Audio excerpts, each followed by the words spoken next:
This is E&P Reports, a vodcast from editor and publisher. Since 1884, the authoritative voice of news publishing.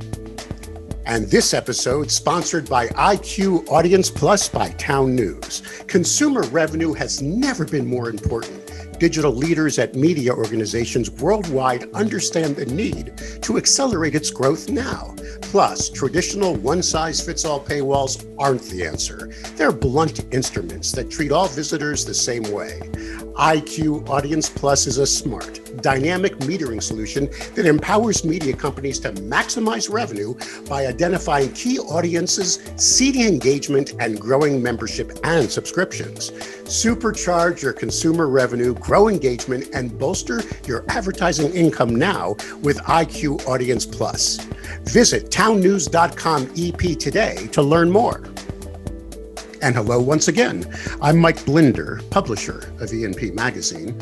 Once again, if you're enjoying our weekly segments of E&P Reports and you're listening to us on your favorite podcast channel, by all means, please subscribe to us.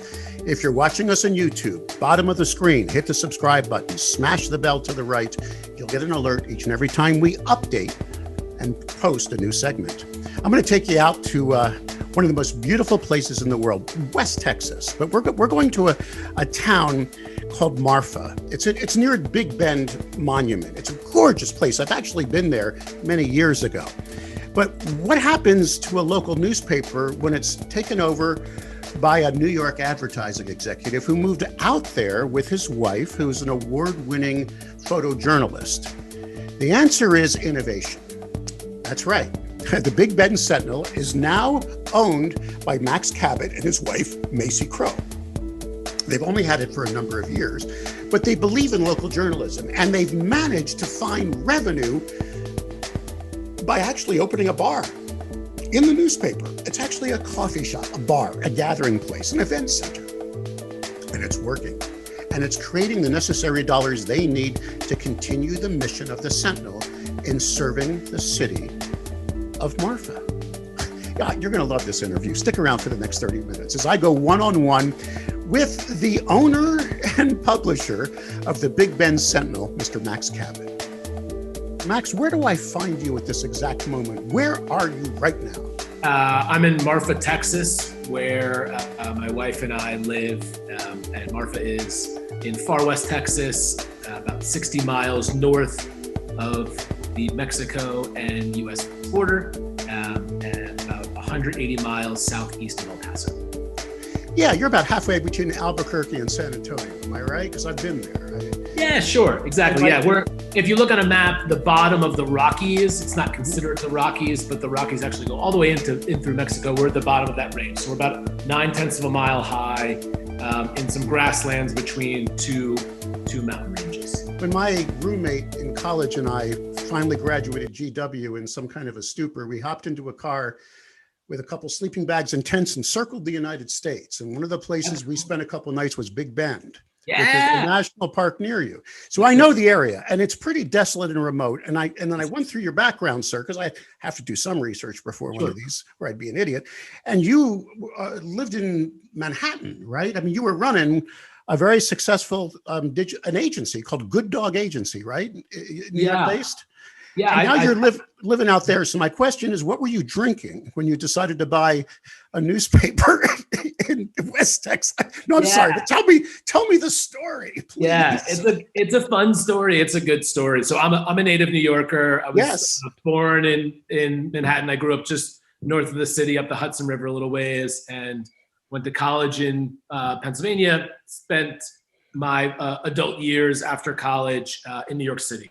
Right. And I met a woman from Corpus Christi, Texas, a documentary filmmaker and photojournalist, Maisie Crow, who's my wife and the editor-in-chief and the co-owner of all this stuff. And she's the brains, I like to say, and I'm the brawn.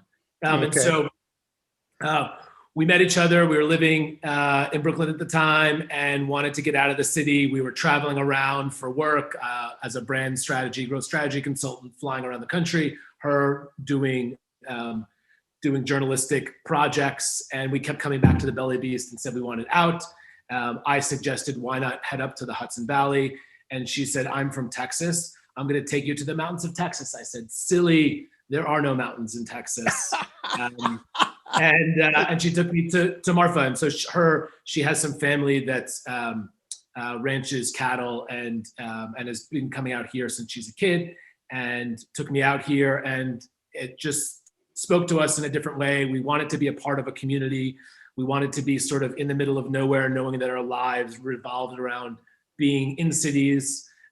We wanted a place to be creative and to think, and it was 2016, and it just sort of worked, and we ended up taking the opportunity to come here.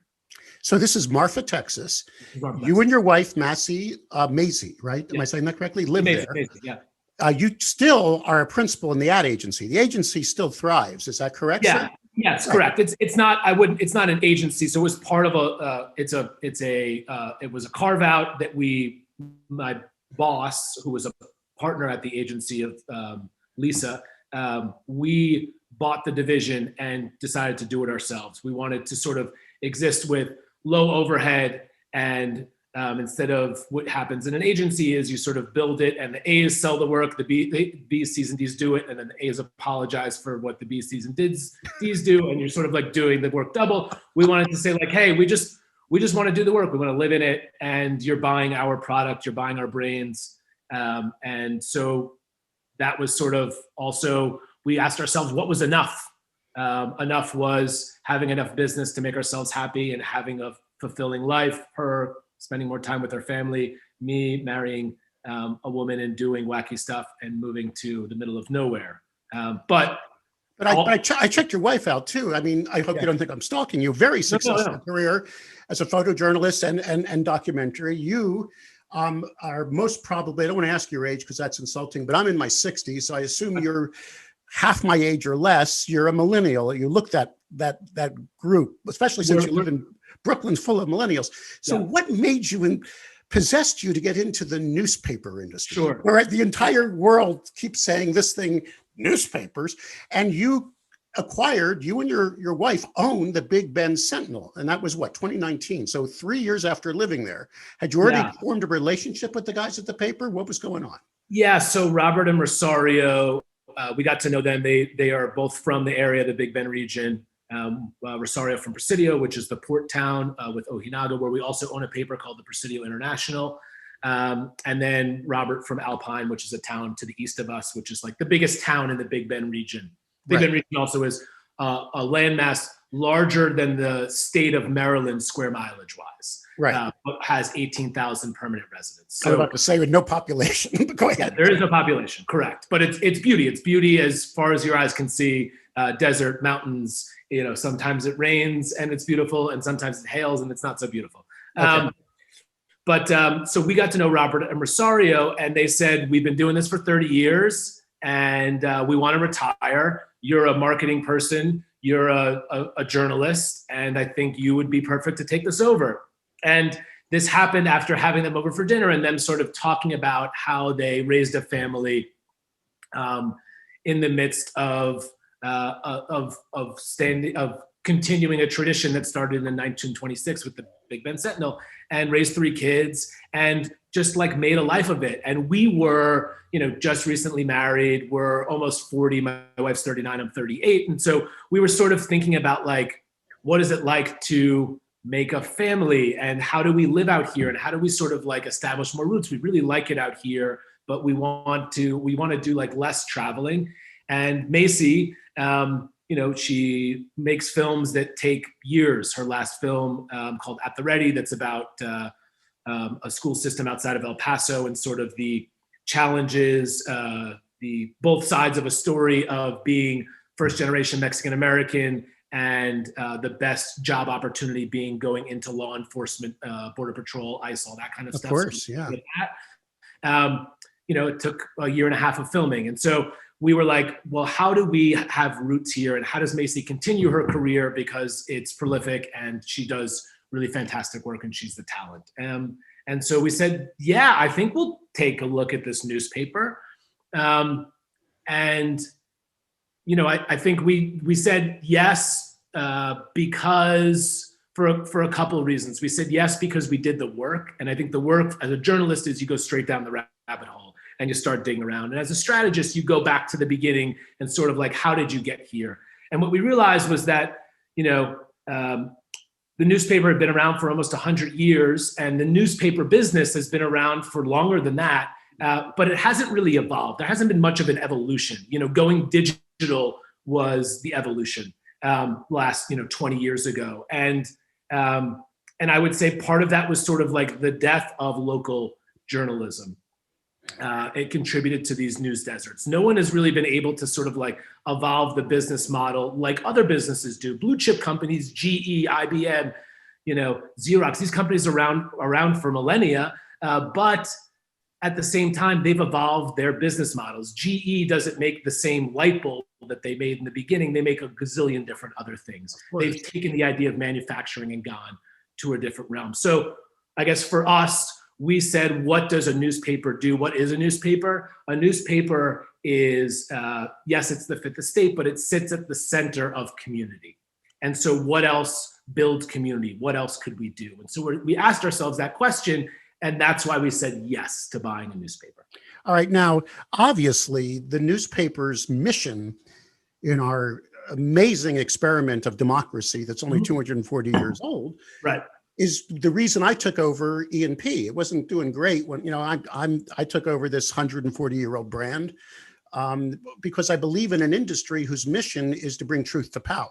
Sure. To be that voice of the people and, the final check, if I may be so bold.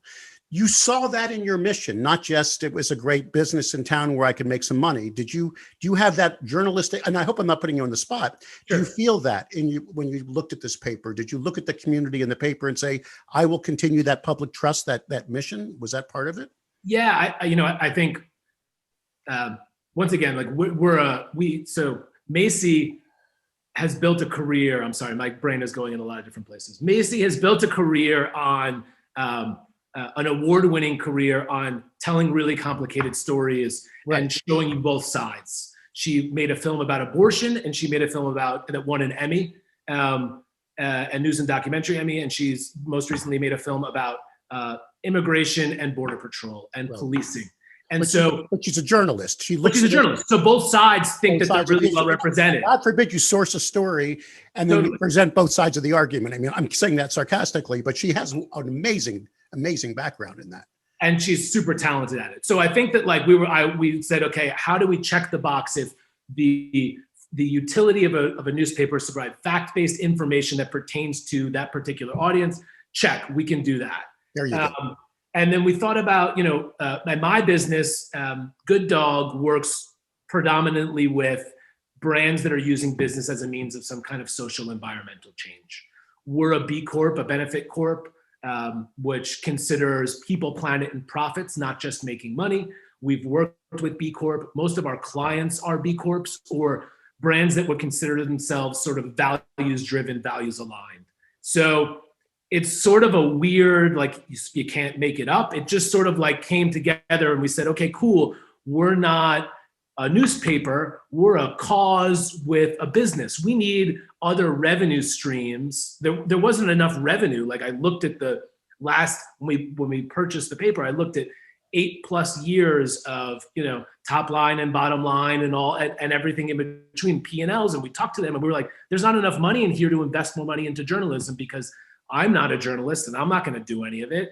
And Maisie makes lovely, incredible photos and does incredible video, but she's not writing. And so how are we going to invest more money into journalism? Because we need to be doing more than we're currently doing now. Well, good for you. Rather than slash that was your first thought. How do I continue the mission?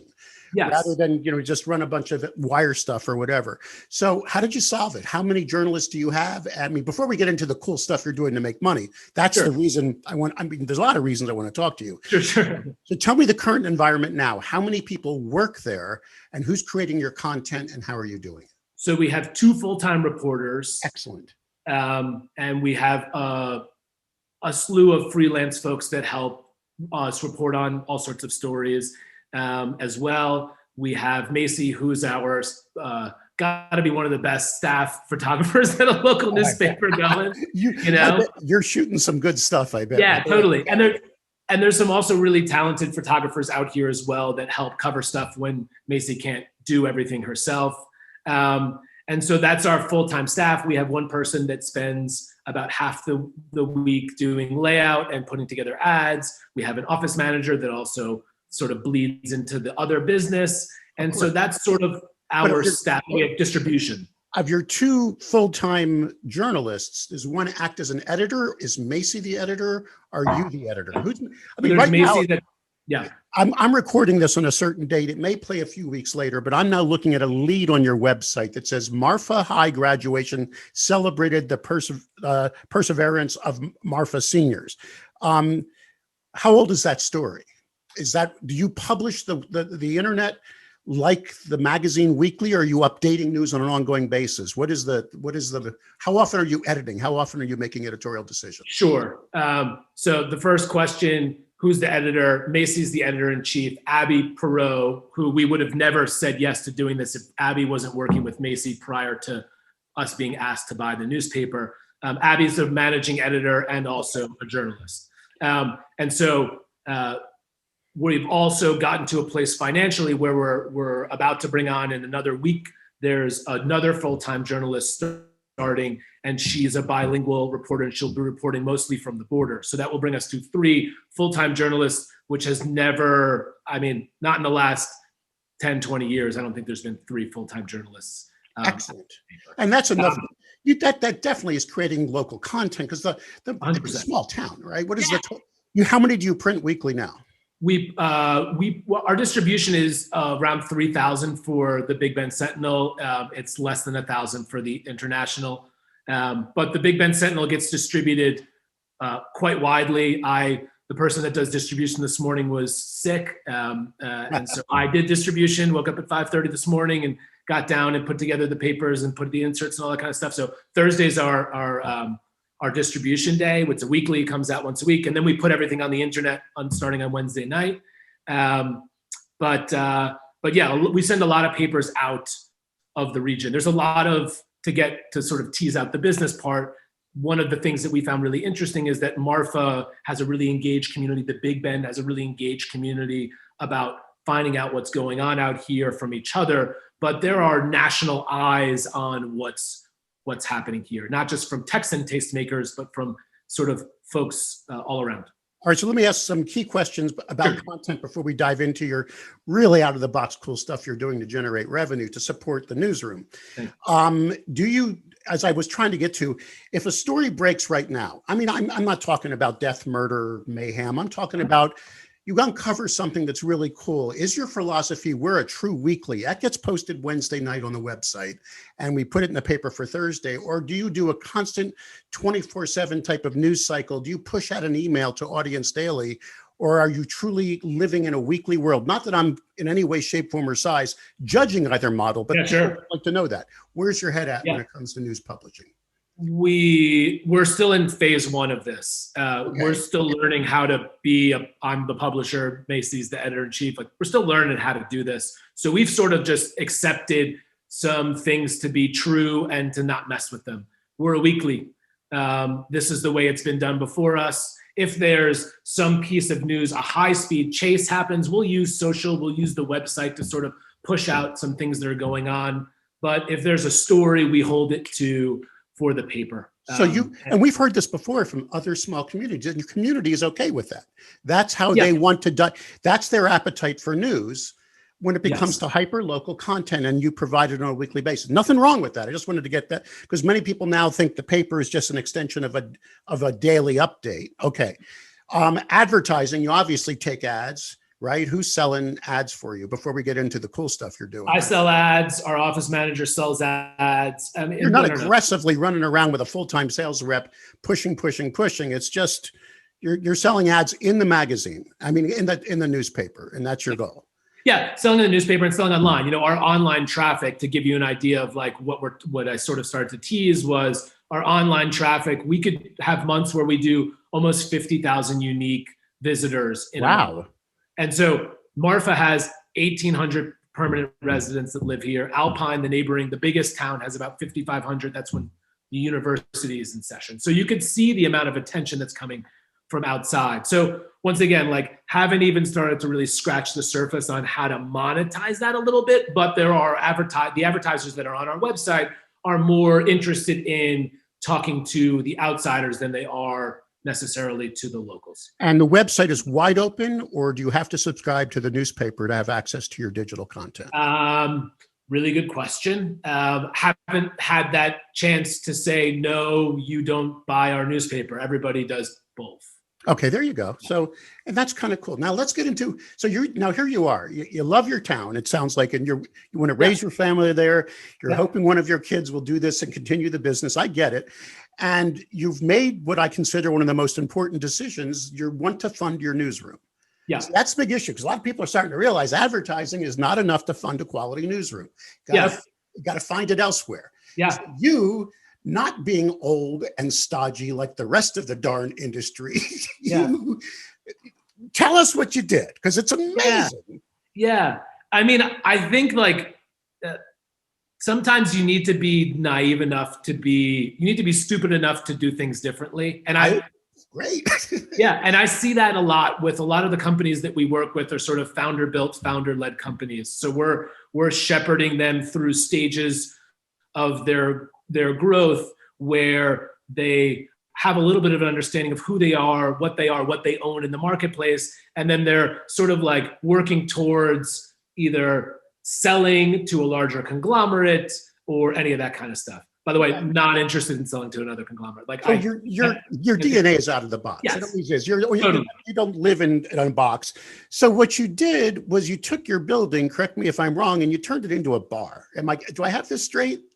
So Robert and Rosario said, we want to sell you the newspaper. And they said, we have two assets. We have these two newspapers, we have a media company, and we have a building. We don't want to sell you the building, but we want to sell you this. And we looked at these two asset groups and said, okay, well, if we rent, we're going to be sunk. Right. Because what happens if the market takes a downturn, then 2020 happens. But this is not just one asset. This is a lot of freaking assets.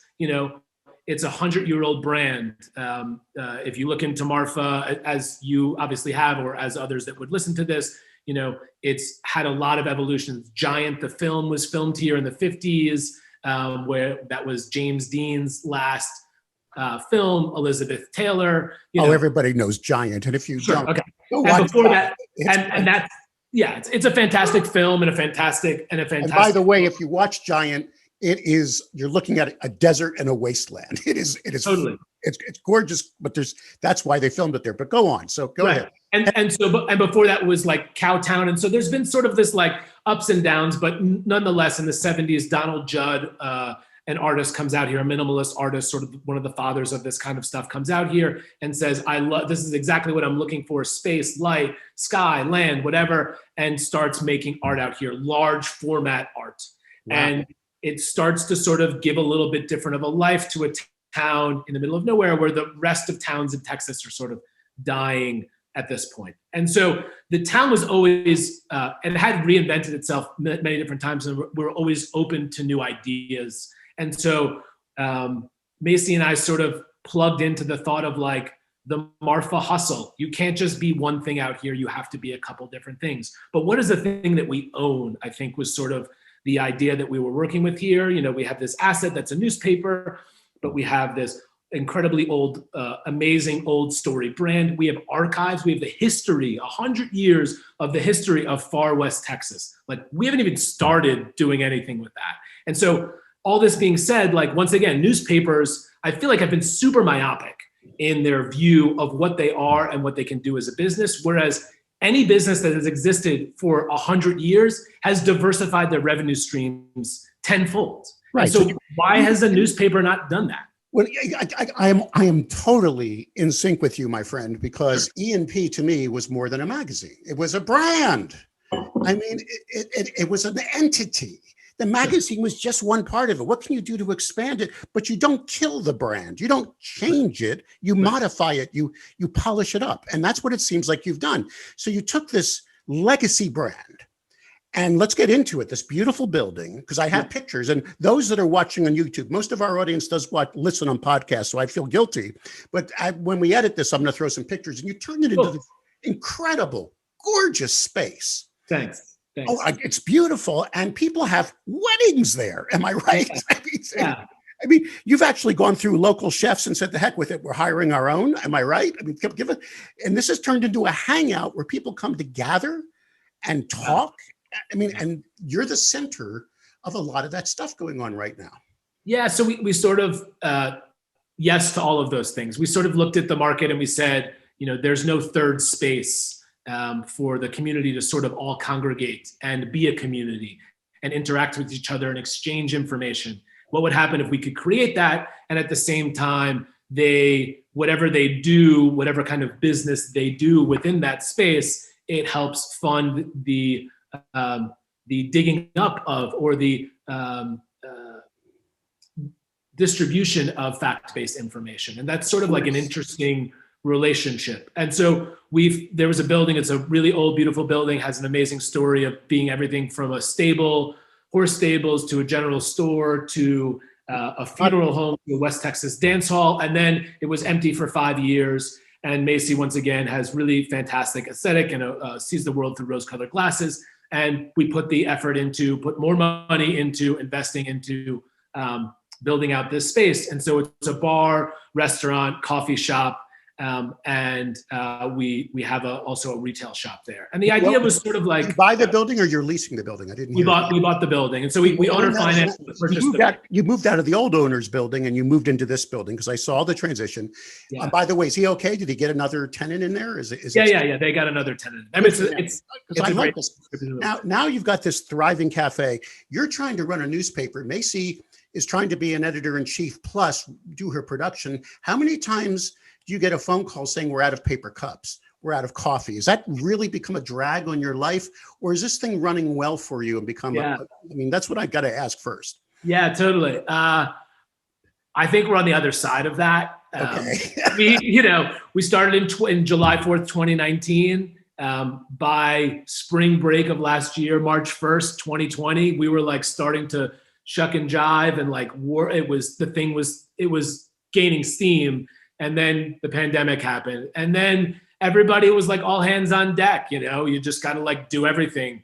I'm doing distribution. I'm taking a Zoom call, closing a piece of business. I'm writing something for a client. I'm making a latte. I'm ordering cups. Like we were doing it all. But now we're at a really great place where I think all of this, the community was really supportive of us and helped invest in us to make sure that we would make it. And I think the great part is now, it's a transient town, and we've gone back to things that I preach as a consultant, which is like invest in your team, invest in your idea, make sure that the people are bought into what you're trying to do. And so the people that work with both businesses, the Sentinel, which is the building, and the Big Bend Sentinel, almost everyone has roots in the town, home ownership, family lives here, kids that go to school here, like all of those kinds of things. Like they have roots in the community, and I think that helps us succeed. Well, I got the lead for this interview from Evelyn Mateos, my managing editor. Yes. Who just said I had to interview you. She really enjoyed talking to you. But in her story, which we're releasing with this interview, sure. She said this has now become one of your top revenue streams. It's supporting you guys and keeping the newsroom functioning. People are showing up and drinking your latte. Do I have this right? It's working. Yeah. The space does more top line revenue than the newspaper. Say that again. The space does more top. The Sentinel does more top line revenue than the newspaper. The Sentinel, because that's what you call the space, which is a hangout, a bar, a place to have a cup of coffee, a place to meet other people. I'm assuming you offer free Wi-Fi if people want to pop one. We offer free Wi-Fi, yes. But now you're doing weddings. You got a full-time chef. I bet you do takeaway. Let me just put this bluntly. Is it profitable? I mean, is all this expense getting covered? And if this is really, you said top line, but how's it performing to the bottom line? Is it profitable revenue? Yeah, now it's profitable. Like we're now making money. For you. We were starting to make money. We have never not paid any of our expenses, our loans, the things that we've done to try to make this thing work. We've always been able to do that, which is great. And for the first time, we actually have like money in the bank where we're continuing to invest. We've never taken money out. We just continue to invest into the business because we believe in the idea. And that's what we're doing. It sounds like my wife. Top line, bottom line, it makes more money. The Sentinel makes more money than the newspaper. It's like my wife and I with E&P. She goes, can we get a few thousand out to pay some bills right now? Yeah, I think we can carve that out. You're always putting more money in, but as you watch it grow, it makes you feel good. Let's talk now about the culture there, because now you're more than just a newspaper reporting on the town. The town comes to you. See, I like this because people come to your environment. I live in a similar state to Texas. We're both screwy states. Remember, the whole world watches our politics and goes ballistic because we've got weird people, governors, we got weird issues going. I'm allowed to say that because I live proudly in Florida and you live in Texas. You obviously are a latte drinking, avocado toast eating, left-wing liberal from New York City. Whether you are or not, you might be perceived that way. You're now in a very far west area. Is there this whole battle, left versus right, going on where you are, or are people coming together and talking? I mean, I'm curious if you've pulled off that miracle in your town. I don't think we've pulled it off yet.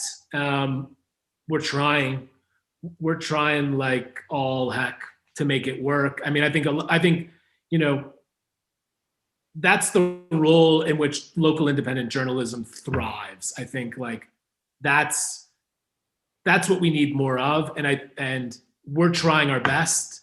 I can't tell you that like there's data on that we have or haven't, because are the people who are coming to your cafe to drink a cup of coffee, are some of them right versus left? Are you 100%. People don't care. Like it's not like you're a Republican, I'm a Democrat. I won't talk to each other. You understand, cable news makes people think that's what's going on in Texas. And so this is, I think this is like really at the heart of the problem. Right. This is the problem. So, you know, you asked, when do we publish? We publish once a week because you don't need breaking news. You don't need Wolf Blitzer or, you know, Tucker Carlson or whomever. Like, you don't need anybody telling you that news is breaking, because like, we're a society that doesn't understand the gamesmanship that's being played at a national, let alone in a geopolitical world.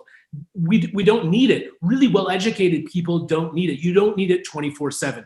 It is for the purpose of selling advertising.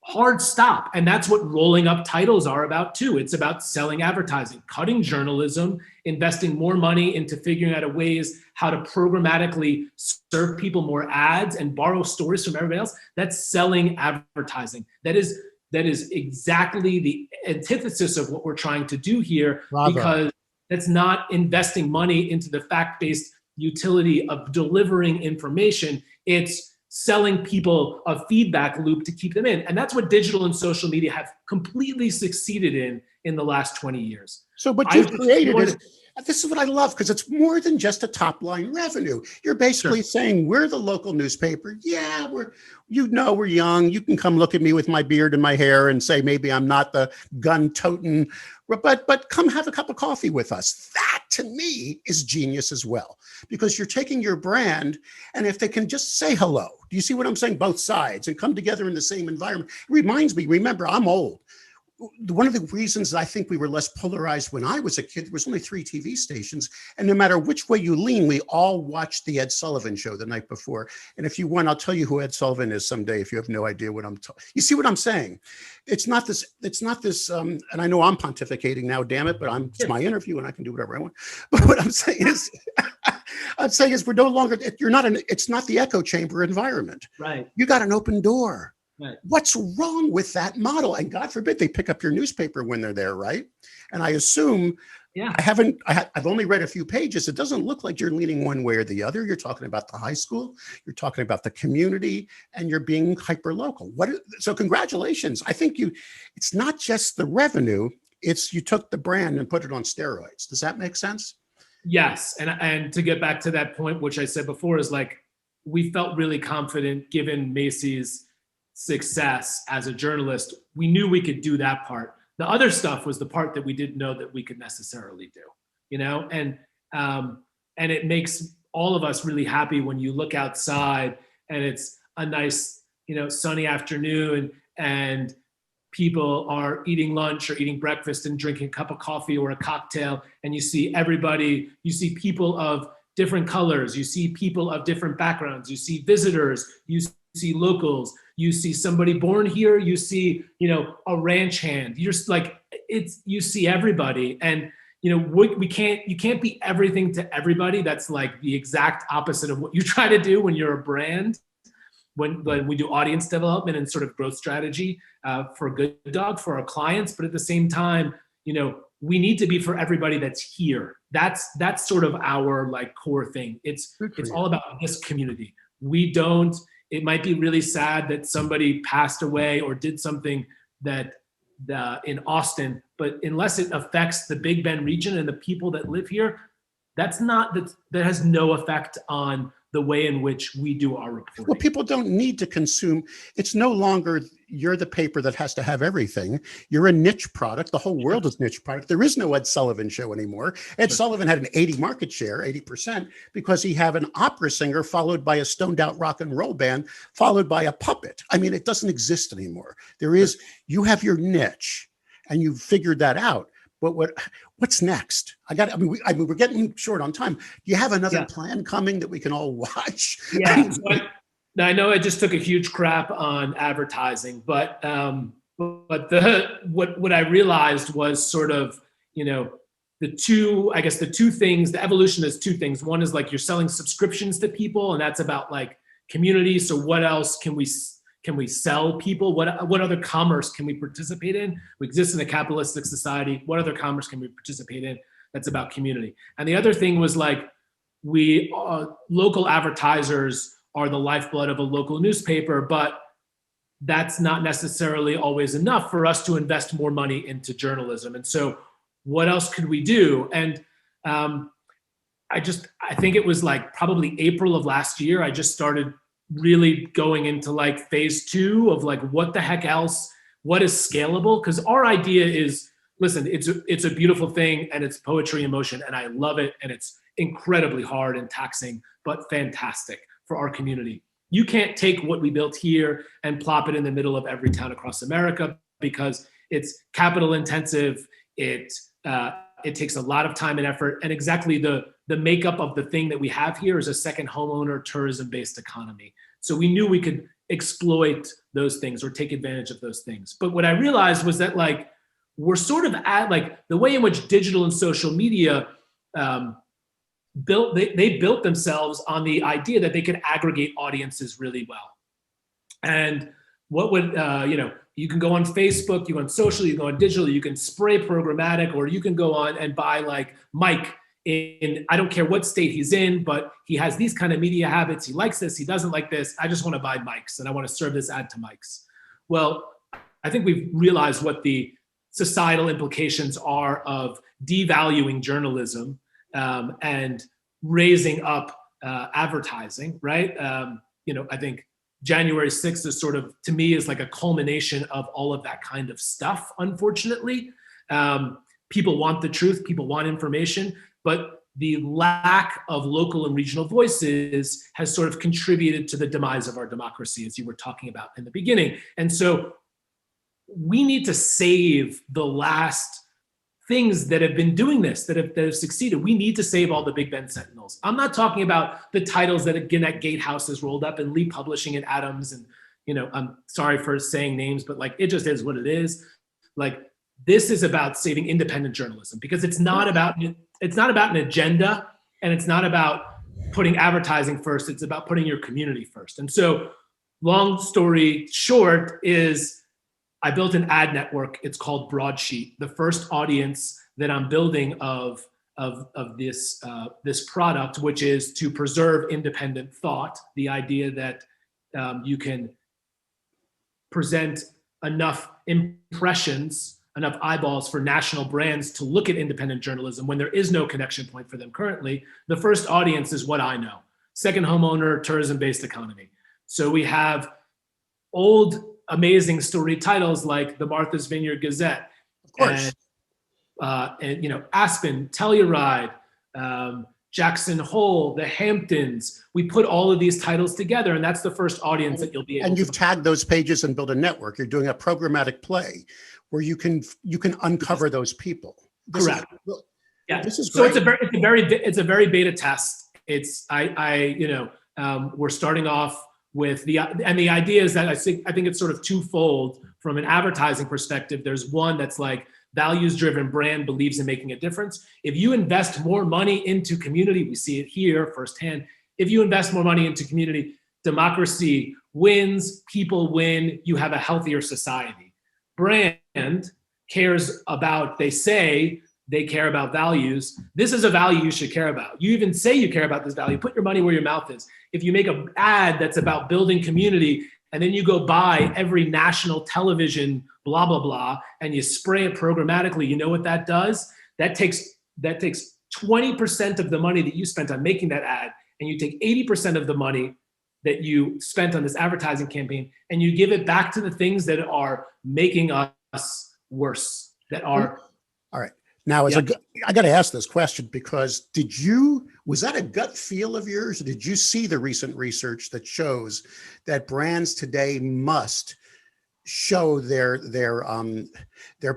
compassion for I live in that world. I've been living in that world for 10 years. Especially with COVID. Then you agree with me that crisis accelerates change. It was coming, but COVID made it happen. Walmart did so little price point advertising at Christmas. If you watch them, they were doing all about their people and how we love our community. You see, this is becoming a big part of brand strategy now, supporting the consumers, and people they're linking themselves to those brands. So this is not a bad play. So and I think that's only the beginning, right? Like they're sort of, and brands, even in the inside of brands, you have people that are spending money in media and like, oh my God, I'm finding out that I'm actually contributing to spreading misinformation or disinformation, or like on my website, I put my ad out in digital and like it ends up showing up on this thing that has nothing to do with the actual truth. And so that's just the beginning. The end result would be, imagine somebody like Walmart that spends hundreds of millions of dollars, I don't even know what the number is, a year on advertising, and even just spends a percentage, a very small percentage, on just thinking about how to actually build community with their media dollars. Exactly. It's a game changer. And then you could tie their money into actually helping local communities. 100%. So win, win, win all the way around. We got to bring this to a close. If anyone wants to contact you, learn more, Max, maybe swing by and have a cup of coffee because they're going to be visiting your neck of the woods. Sure. What is your email address, Max? My email address for the Broadsheet Network is Max at... Yeah, go ahead. Max@broadsheetnetwork.com, Max@broadsheetnetwork.com. Max@broadsheetnetwork.com. Maisie, please give her my best. I've never met her, but I did look her up on the internet. She has quite a career. Do you have kids yet? Have you started? We have a kid on the way. So congratulations. We're into phase 2. You're moving to phase 2. That's wonderful. All right. Well, thank you so much for your time, Max. This was great. And good luck to you and to the world. And you've created there. And with your kind permission, let me check in with you in a couple of months and see how the new network's going, because that's exciting stuff too. I look forward to it, Mike. Thanks so much for the time. My pleasure. Thank you, sir. Cheers.